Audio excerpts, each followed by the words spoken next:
Did you know? What was the custom of gleaning, and who benefited from it? The Mosaic Law prohibited farmers from stripping their land of all of its produce. Instead, those who harvested grain were not to reap the edges of the fields completely. Those who gathered grapes were not to pick up those that were scattered, or go back again to harvest those that were immature the first time. And those who beat the boughs of the olive trees were to leave the fruit that did not fall. The poor, the orphans, the widows, and the alien residents could then glean, or pick up, the leftovers of the harvest.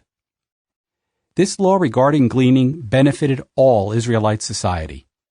In the landowner, it encouraged generosity, unselfishness, and reliance on God's blessings. In those who gleaned, it promoted industriousness, for gleaning was hard work. Gleaning ensured that the poor would not go hungry or become a burden on the community. It also spared them the indignity of having to beg or having to rely on handouts. Why did Solomon import timber all the way from Lebanon for the construction of the temple in Jerusalem?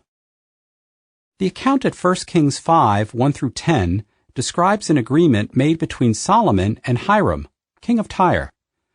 According to that agreement, rafts of cedar and juniper logs were to be brought to Israel by sea from Lebanon and used in the construction of the temple. Cedar was an important trade item in the ancient Middle East. In Egypt and Mesopotamia, this timber was regularly used for the beams and panelings of temples and palaces. Royal archives, literary texts, and inscriptions attest to the continual importation of cedar to various southern Mesopotamian city-states, sometimes as booty or tribute. In Egypt, it was used in the construction of royal barges, coffins, and other funerary items. The cedars of Lebanon were particularly renowned for the durability, beauty, and sweet fragrance of their wood, not to mention their resistance to attack by insects. Thus, Solomon was using the best of materials for the temple. Today, all that remains of the forests of cedars that once covered the Lebanese mountains are a few small, isolated groves. End of article.